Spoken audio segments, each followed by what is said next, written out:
So let's start with the structured dividend capture because that naturally has created a lot of questions. Super interesting. So first of all, about timing. One big question from several people is that posting the plan for option buying for the next 3 months possibly lets others manipulate those prices, and option markets don't have a lot of liquidity. How does this work? Are options mispriced? Does the market not drop enough by the amount of dividends? Why aren't other people doing this in a larger amount to the point where this would no longer work? It's a very good question. And we thought for a long time about whether or not we wanted to provide this information to all of you. I want to provide it to all of you, but we also want to keep being able to execute on this. The fact is that these products are used by everyone else for a different reason. And everyone is not going to just come over to our side. In fact, I've been telling and explaining structured dividend capture to people for years, and it has had no impact on the price of these contracts because there are so many people on the other side. And I just, frankly, people aren't really equipped to start doing this in a major way. There are many securities out there, and other people might look at different stocks that they prefer. But this could also, I am fairly confident that this is actually going to stick around. If all of these, by the way, if all of these premiums shrunk to a level that we found was no longer attractive, what that would mean is that the options were actually quite cheap. And so suddenly, while everyone's selling calls, we would actually be buying them. We wouldn't just keep selling calls blindly if the prices shrunk because everybody tries to capture dividends. We would recognize that we could take the opposite side and buy a call for a very cheap price because everybody's pushed it down. We will see how this plays out, but we are pretty far ahead of everyone else. And I think this is going to stick around for a while. Specifically, do you wait until the companies have announced their dividend? Oh, yes, we of course. So what it is there's an ex-dividend date and there's a date of record. So that we know that the dividend is coming. We know exactly how much is coming. You can go out and look a few months and see what dividends are on the horizon. So we simply write a put, and we write a put maybe a week prior, and it expires as close to that date as possible, sometimes a day before. And then as soon as we receive the dividend, we just exit with a call. And so we can hold these shares for a very small amount of time and capture these 3 payments. But we absolutely know that the dividend is coming. And in many cases, the dividend is quite large. And of course, the premiums are also quite large. It's a good question. So I think the obvious next question is about taxes. These are short-term gains. Mm-hmm. How does that affect the portfolio and the fund? So none of this affects the portfolio much at all. And I know this is a very interesting, it's exciting for us too, and we're going to make a lot of money with this, but this is just a cash alternative for some capital. Basically, the cash is sitting idle, and we have an opportunity to pull some dividends out of the market over these brief periods of time. Now, it's all treated as short-term capital gains. That's how this works. And so if we make 37%, as shown here on this slide, it will be at your marginal tax rate. That will be the tax rate for those. But we're not going to just leave. We found this opportunity. Just because we pay tax doesn't mean we're not going to do it. If there's $100 sitting on the ground, we're going to pick it up, even if we have to split it 50-50 with the government. So that is what we're doing. It is an unfortunate.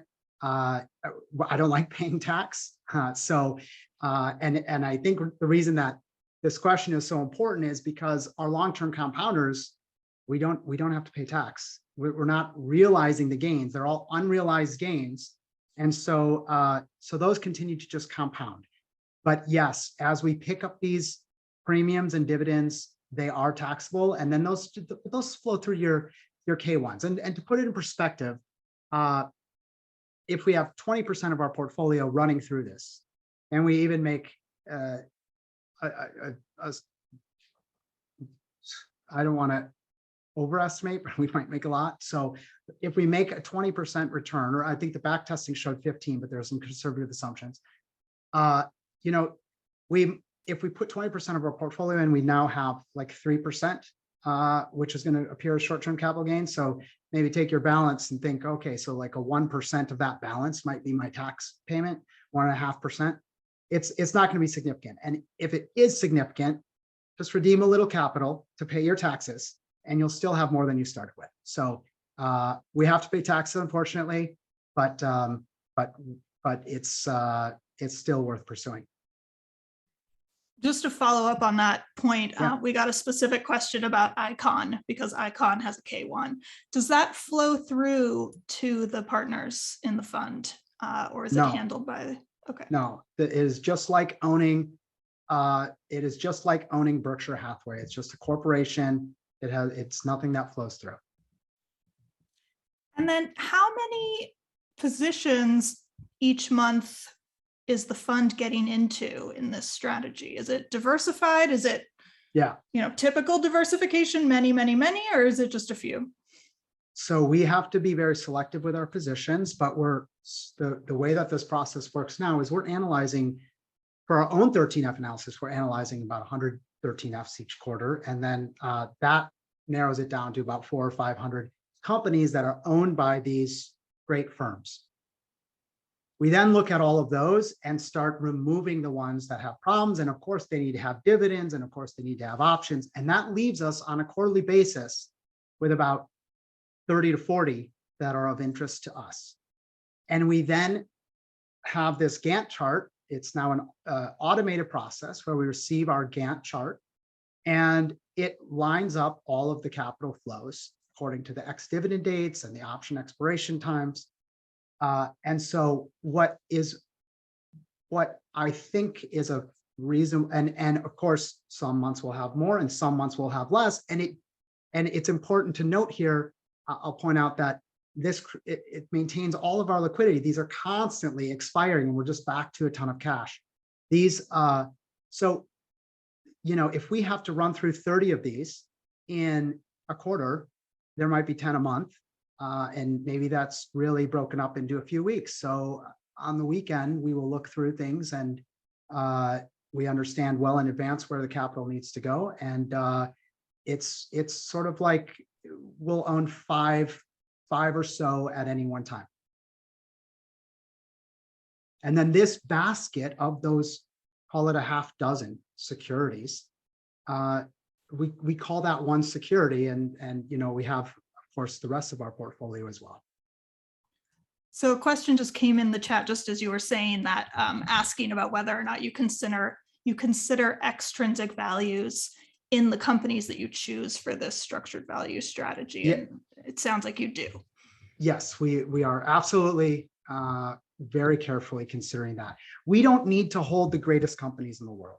Okay, let me be clear. It's not like we need to restrict ourselves to something that's going to compound 100x over the next 20 years. All we need is a company that's going to be reliably paying their dividend, and hopefully there isn't a major problem. We are holding these companies for a relatively short period of time.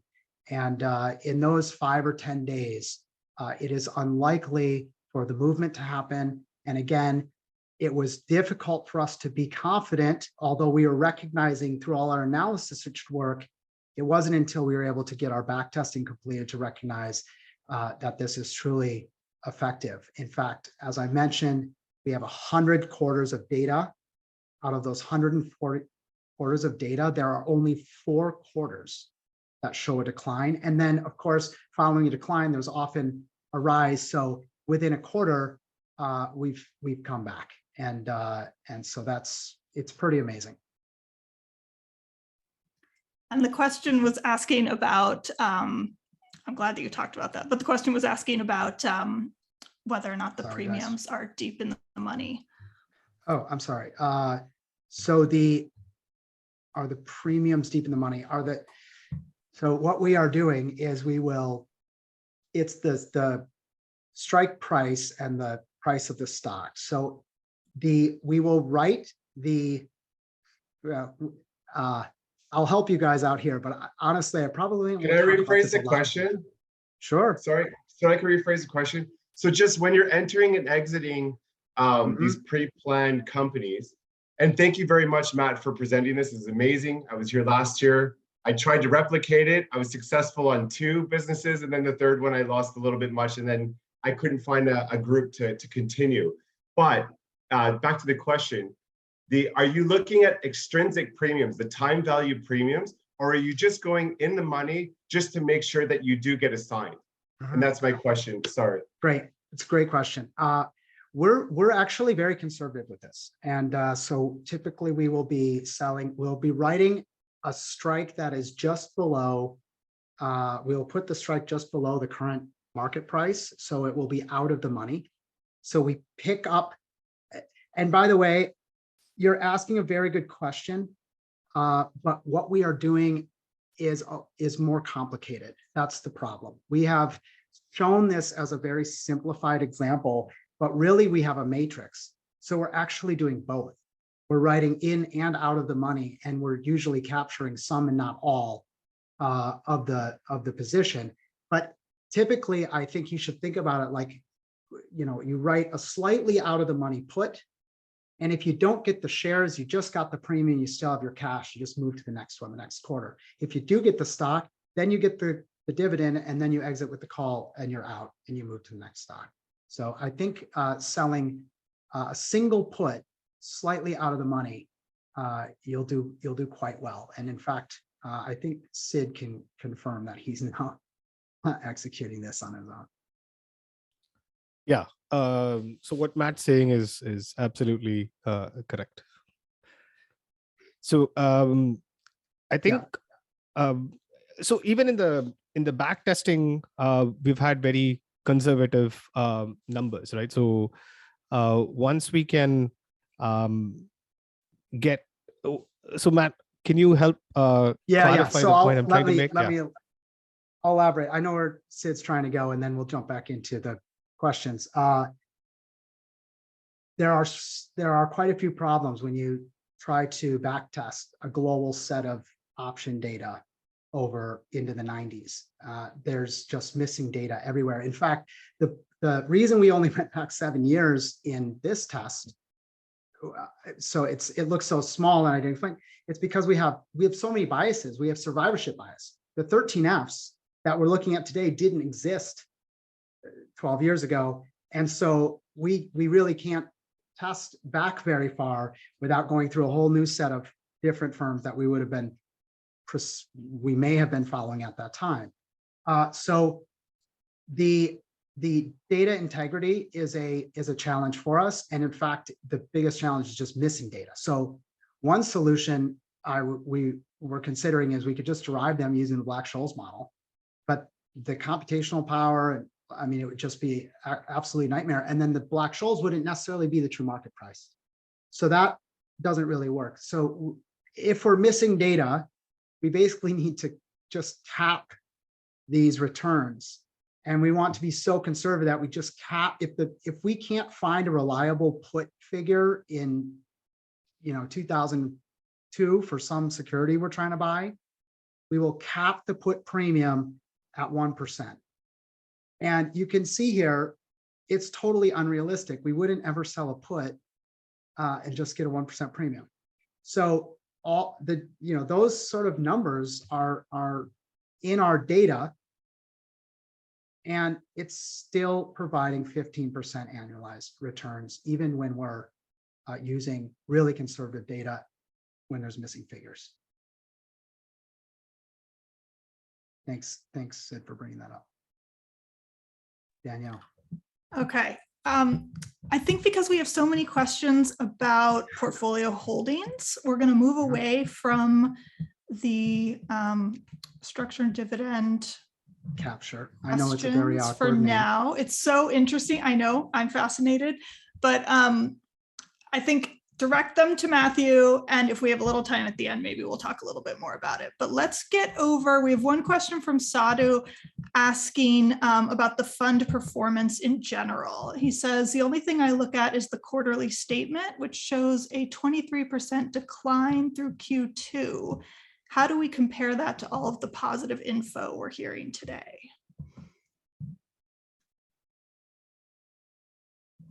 And we can't hear you, Matthew.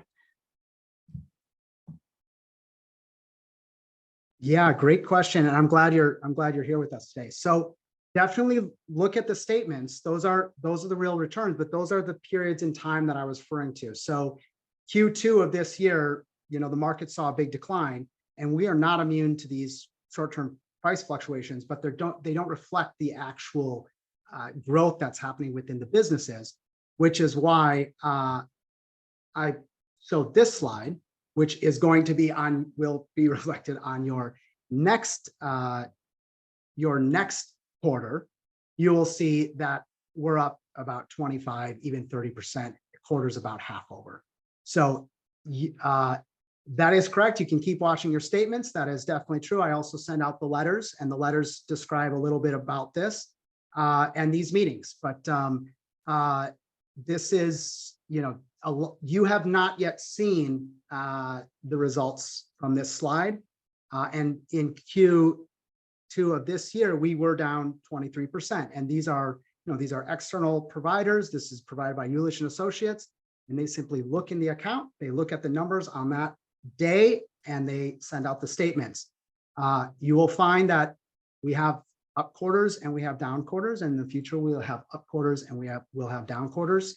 But over the long term, to this point in time, we have achieved this 15% annualized return, and we can't make promises about the future, but I think I'm very hopeful and confident that we will continue moving in this direction. Let's move to a few companies that you just barely touched on, and then we have a bunch of questions about Daily Journal and Seritage. Sure. You mentioned Naspers really quickly. We have a question asking about your thoughts on the Chinese government and any dangers there of it perhaps turning Tencent into sort of a utility and not allowing them to operate to their full potential. I'm also going to throw in that there was another question asking about Dhando and Talas, which you haven't really mentioned. So those three would be great to get an update on. Okay, remind me if I miss one, but let's start with Naspers. Yeah, I will address these at a high level. And the question really is about the Chinese Communist Party. And I understand, look, there are political risks affiliated with these types of opportunities. Our assessment is that the probability of them sort of socializing this firm or turning it into some sort of utility is very unlikely. And for those who don't know, Naspers owns a lot of Tencent. Naspers and Prosus own 28.9% of Tencent, and Naspers is selling for a massive discount to the valuation of the Tencent shares, and then the Tencent business has a lot of potential, but the stock has not been performing well over the last year, particularly due to all these political concerns. I lived in China a lot of years ago, and I sort of understand it's very different than the American approach, and it's capitalism with Chinese characteristics. I don't think it would do China, it will not benefit China to start ruining the golden goose within their economy. They have a few very strong businesses, and of course they are clamping down in certain areas, but we really expect that these businesses will continue to thrive. I mean, Tencent is going to become one of the global providers of all sorts of services, including the various cloud-based services, and it's a very strong company. The political risks are there. If we see things happening, I have Test's account with real capital inside. We do things like buy and sell contracts and own stock of DD to see what happens during delistings. We're looking actively and monitoring all of this very closely. And it's a risk. Everything has a risk, but I don't think they're just going to completely squash Tencent out of existence. It's a great firm. It's a growing business, and we're able to get shares through the Naspers exposure at a huge discount. I think we'll see that we do quite well over the next 3 to 5 years. Okay, let's And then move if you on to could the other. talk Sorry. about So you said Talas and Dhando. Talas. Yes. Talas. Okay. So Talas we built. It's a separate fund, and it's the portfolio manager is Mesut Eliotolu. He's in Istanbul and probably on this call. Mesut and I are great friends, and we met actually in Switzerland about maybe 7 or 8 years ago now. Talas is an extraordinary business in itself, but the Turkish markets are so inexpensive. It is just remarkable. These are we every year or so we've been holding these Talas tours, and so in just this January we were over meeting with the executives at these firms. These are the positions in our Talas holding are selling for like low single digit multiples of earnings and cash flows, and they're operating global businesses. It's like the Coca-Cola bottling company of the Middle East selling for 4 times earnings. It's like, Arçelik, which is the #2 provider of white goods, meaning washers, dishwashers, appliances in Europe. So they're getting paid in euro. They're just selling for lira on the Turkish stock exchange, which has put these prices at absolute rock bottom places. And of course, there's political uncertainty there as well. But there's basically the political uncertainty there is that there's sort of unconventional economic policies that are being used, and they're truly unconventional. Just last week, they lowered interest rates again after seeing a huge inflation report. So Econ 101 says that you're supposed to do the opposite. There are elections coming up.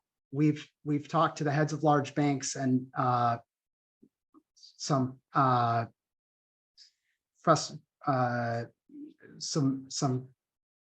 folks that are consultants to the government, and the common view seems to be that these unconventional policies will end after the election due to because we know they don't work.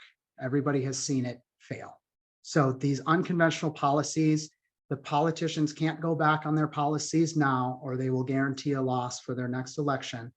But whoever wins the next election, we're expecting more conventional economic policies, which should see a re-rate of things like earnings multiples and just standard prices. It's remarkable how cheap these companies are. So we have a lot of potential with Talas.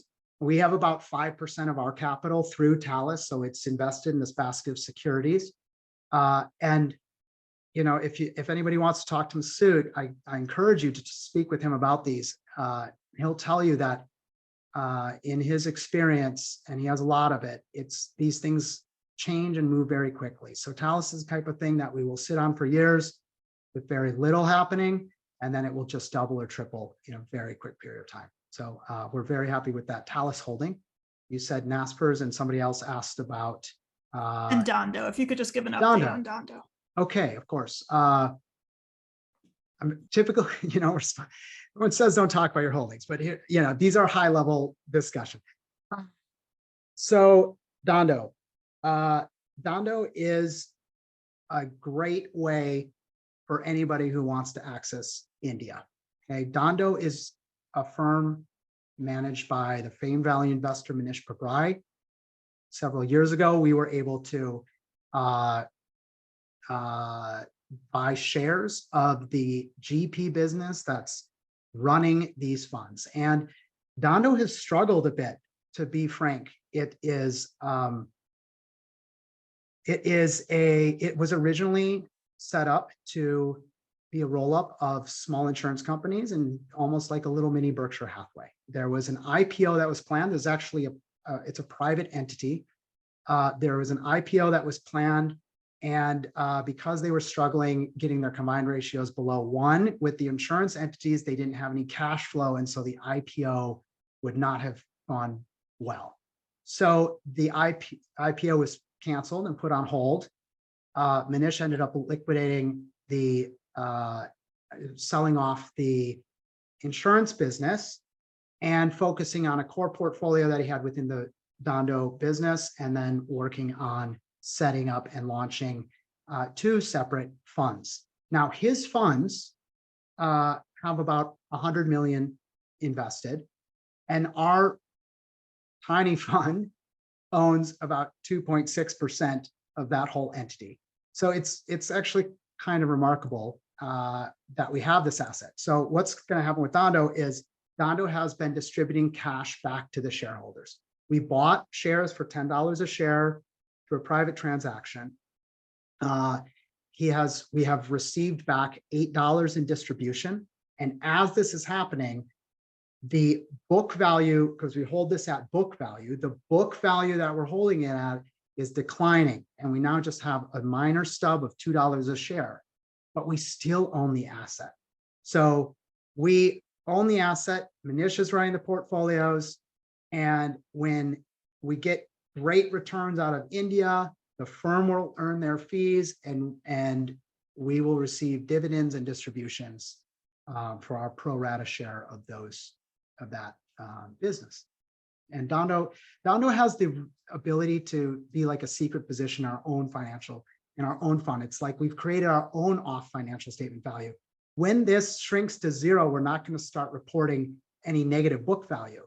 It will just not be taking any of our capital, but we own it. So we could receive 3 or 5% of our whole portfolio in dividends from an asset that doesn't even seem to exist within our portfolio. So Dhando is a nice little secret to have in our back pocket. It has been flat for years. It took a bit of our capital to maintain and keep this holding, but we're getting all that capital back now and putting it to work in other places, and we still hold Dhando, which is a great asset for the future. Thanks for going through those. So let's move to Seritage. You mentioned that the company has recently changed strategy, and you went over that pretty quickly. Could you talk a bit more about that shift and whether or not that's changed your thesis on the company, or any plans that you have regarding the holdings? Great question. So we follow Seritage quite so carefully that we saw this happening long before it was announced. So John Gabrielli is the new CFO. Amanda, the old CFO, is a very good accountant. She's a very good CFO, but she's not a deal maker. And the new CFO they brought in is a professional liquidator. So it sort of looked like there was something new happening when John showed up to replace Amanda. Because we knew the value of the properties, it was not a concern at all. It's strategically a great move. Basically, the company keeps making these announcements that the price is far below the NAV. Andrea Olshan's going on these programs and saying, we're all NAV all day. The price doesn't reflect the value of our properties. We're trying to make the price reflect the value of these properties. And ultimately, due to a number of factors, right? I mean, this has been a big, challenging product for them. And these are ex-Sears properties, et cetera. The fact that they're liquidating these means that we will get the true value. Now, they are really trying to maximize shareholder value. And they've determined with the help of Barclays that this is the best course of action. And we're for it. We voted for this plan. And Eddie Lampert's voted for the plan with his 25% position. So this will happen. This will move forward, and I'm very pleased about it. Actually, it caused a lot of confusion for a lot of folks. You probably, if you're watching closely, saw the shares moving all over the place in price. In fact, it was really remarkable as they were falling. We had contracts that we didn't expect to receive all of the shares, and contracts that didn't expire until even January of next year. People who had paid us money for that time. And they just put shares into our portfolio. So as the markets were volatile, we just watched the panic happen and shares just pour into our fund as they're announcing that they're going to pay $18 to $29 in cash for every share. So it was totally irrational. I'm very pleased with the opportunity. We'd be delighted if we could own this business, and they were doing this, continuing with their capital recycling program, and the shares could appreciate to 80, but they're not, and they're going to liquidate these, and over the next couple of years, we'll get 200% of the current stock price in cash. So it's a totally fine outcome, and a good reason that this permanent compounder will then be removed from our infinite compounder basket, and we'll continue searching the world we're always searching for new great opportunities. Have you been tracking at all as the properties have started to sell, whether or not those sales prices are matching your estimates of the property values? We are tracking that very carefully, and we are being very conservative. We are being very conservative in all of our estimates. So they are selling for, we're very pleased. They're selling for 10, 15, 20% higher than what we've been calculating it internally. So I am quite confident. I'm going to mention this because it's very, for those who are sitting here listening, you can have this little secret, but we are seeing, because we're looking so closely at everything for so long, we're seeing things before other people, and it's all public information. But for whoever's asking the question, you might want to start watching the website.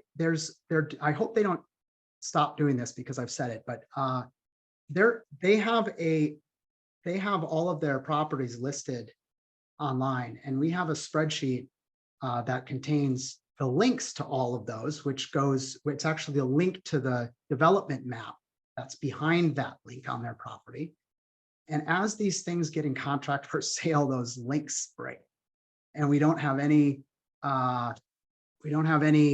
public news yet, but we definitely know something is happening, and it usually results in a sale. So it's quite interesting to go there, and you'll notice that there's fewer than the 150 that I mentioned, and you can see which ones they are probably going to announce that are selling very soon. We're tracking all of this very, very closely. And by the way, if we start to notice the market declines, or that we were using the wrong cap rate, we will adjust our estimates on all of the properties. We'll look carefully and say, okay, we've been overestimating by 10%. We're very reluctant to bring our estimate values up, but we are happy to drop them and then redo the analysis, because we want reality and positive surprises. So we are very conservative, and we actually expect that the majority of the properties will sell for a premium of what we priced them for internally. Great. Let's move over to some Daily Journal questions. A lot of questions about the future of Daily Journal. And I think this comes up every year, but I'm going to ask you anyway, because it comes up every year. What do you think about the equity portfolio? And one, the investment in Alibaba recently. And two, what happens when Munger is no longer around to run the equity portfolio? All terrific questions. So Charlie Munger is, somebody will correct me, I think he's 98.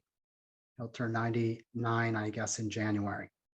So, and I sometimes mention this, I have this actuarial table behind me that shows that a 99-year-old, a healthy 99-year-old has like 3 years to live. And then a healthy 102-year-old has, 2 years to live.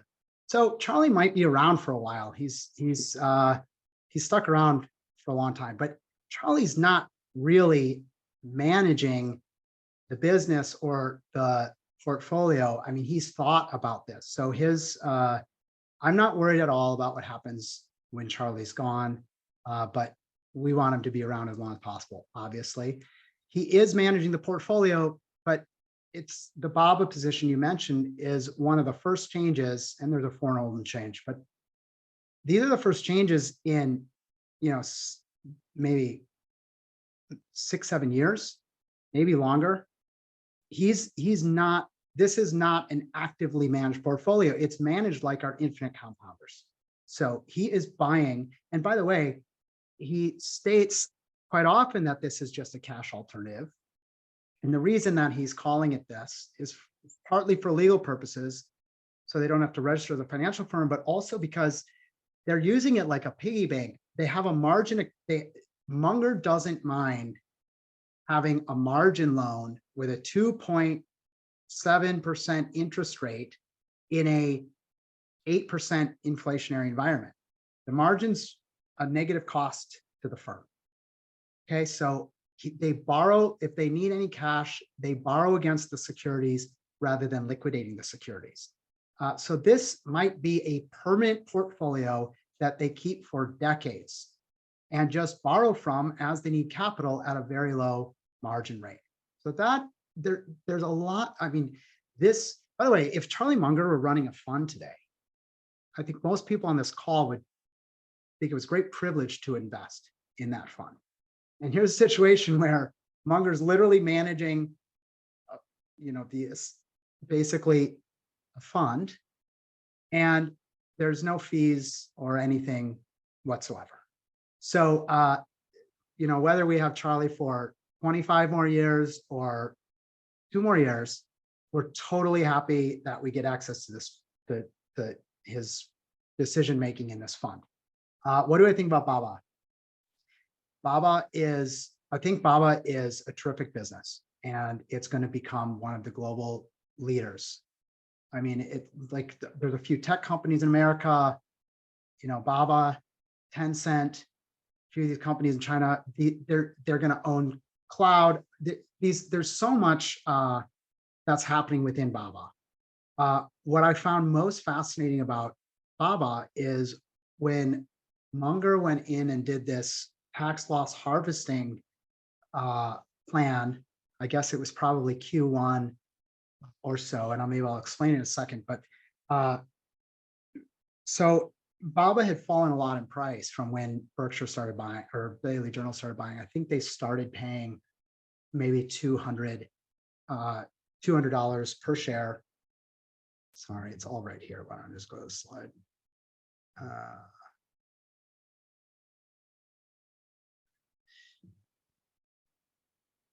Okay.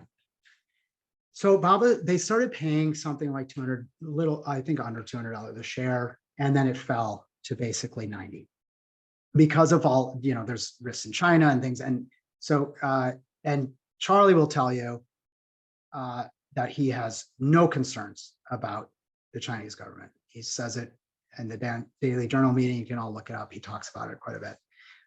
He has no concerns over long term with this holding. When the shares fell to 90, there's something called tax selling where people will sell, and then to avoid the wash rule, they will be out of a position for 31 days, and then they will come back into the same holding. They will capture the short-term loss on their taxes, and then they will now have a new cost basis for this potentially forever holding that Munger has put into the portfolio. So in doing this, so many people asked me, and my theory turned out to be correct. Basically, he instead of selling first, his math and thesis went like this. there is so much upside and such a muted downside that he did not want to risk being out of the position for 31 days, because if he was out while it rallied, he would never be able to get the same share count back. What he actually wants are these 300,000 shares. But he wants to own these 300,000 shares. So in order to get the tax loss harvesting done completed, he actually bought first, waited for 31 days, holding both positions because the probabilistic outcome is that they go up. And then he liquidated the original holding, capturing the remaining tax loss harvesting, and maintained his existing 300,000 shares. And it caused such a such a huge amount of confusion, particularly on Twitter. It was like nobody could figure out why he was buying in one quarter and then selling the exact same amount in the next quarter. But hopefully that clears it up. That's exactly what he did. That's exactly what he was doing. He was just basically capturing a tax loss to offset the revenues from Daily Journal. So he's, as you all know, very bright.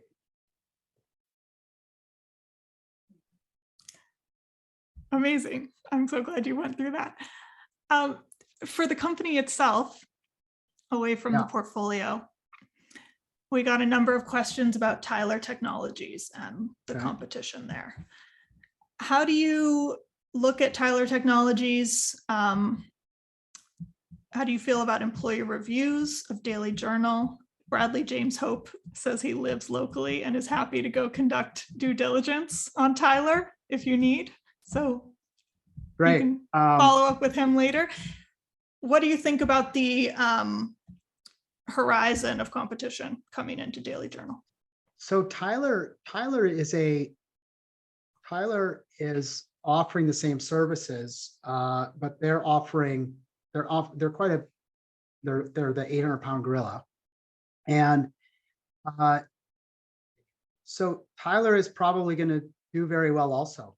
I think Daily Journal has a lot more potential because it's selling for below liquidation value and nobody even knows that they're doing this, and it's working. They're going to be the competitor to Tyler. So this is likely to become a natural duopoly or maybe oligopoly, but this space is enormous. There's most courts, apart from them being very behind in their technological capability, most court systems their IT is managed by a handful of local staff. And so they might be putting some sort of tool in place that would allow them to operate and operate remotely, but they're not going to be able to compete against Daily Journal in the long run or Tyler in the long run. So naturally, Tyler and Daily Journal are just going to be accumulating customers for decades. There's 3,300 counties in America, something right around that number. And they can win a contract all over the place. Right now, we've seen 100 of them. Charlie Munger has talked about Tyler, and he's actually made the comment that he wishes that all of his competition was like Tyler. So we've sort of put a lot of things out there about Tyler, but I think Tyler's going to do very well. The stock price has actually done better than Daily Journal, but they're selling for 15 times revenue right now, and you know, this is just totally undervalued. But you know, I don't think Tyler necessarily needs to lose to Daily Journal. They're both going to become the major players in this space. I think we just have time for one more question, and we got a question about Daily Journal and inflation affecting the company, but also the fund holdings. I believe there are contracts that the fund holds that go out quite far. So maybe you could talk about that regarding Daily Journal specifically, but also macro concerns around inflation, and any thoughts you have around the fund looking ahead in the next 5 to 10 years.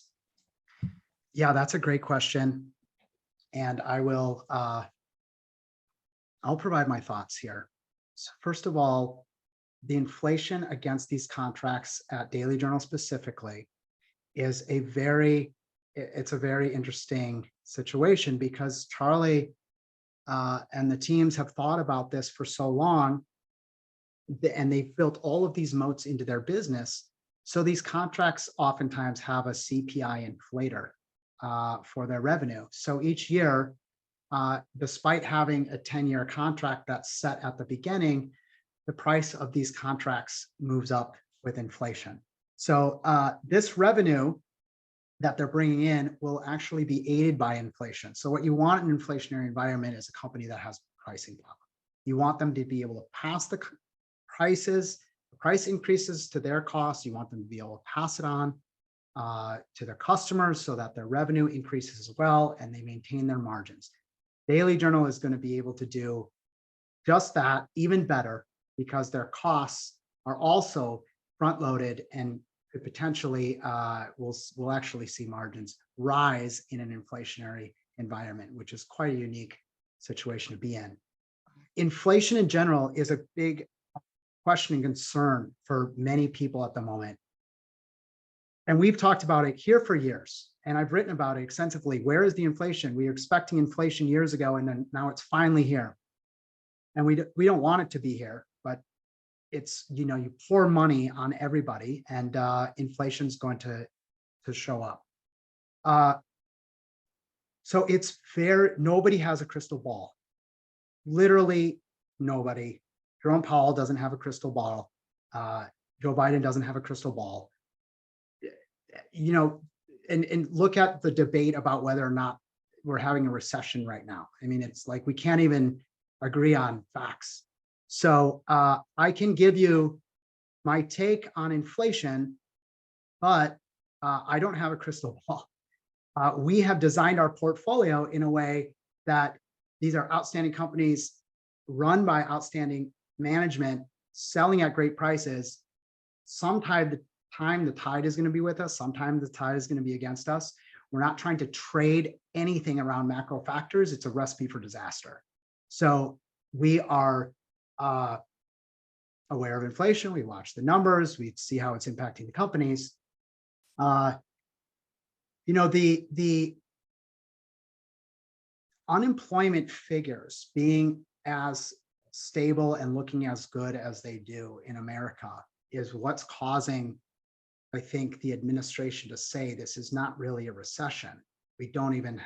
Our unemployment isn't going up. Furthermore, the way that they calculate some of these numbers are interesting. So there's a big lag in the housing market as it flows through into the official inflation figures. And that lag, there's a natural lag because they can't get all the information in real time. That natural lag shows up a few months later. So we've already experienced the inflation in the housing market, and that's not going to show up in the numbers for a few more months at least. So my hope and thought on inflation, and I think it's a real possibility, is that the Fed takes a couple more big steps up and then can take a pause, and we might actually see inflation normalize, which would be a remarkable feat. We could have a soft recession, but they have positioned themselves where they might create the soft landing that they desired. If that happens, and we see that rates don't have to go up to 5 or 6, as Bill Ackman has been talking about, then the markets can rally. They will rally because the discounted future cash flow now uses a lower than expected interest rate. So I think there's quite a bit of inflation right now. I think some of the data is coming in as delayed. I think the numbers are a little bit higher than they are in reality. Certainly people are struggling. I'm not trying to diminish that at all. The food prices are going way up. Energy costs are high. But in terms of how it's going to impact the portfolio in the long term, I think, and if you actually look into some things that Jeremy Siegel's talking about, the Wharton School professor, He also doesn't have a crystal ball, but he does have a lot of data. And you know, he's sort of aligned with my views that if the Fed raises rates too quickly, they could put us into a recession. And that has become my fear more than inflation.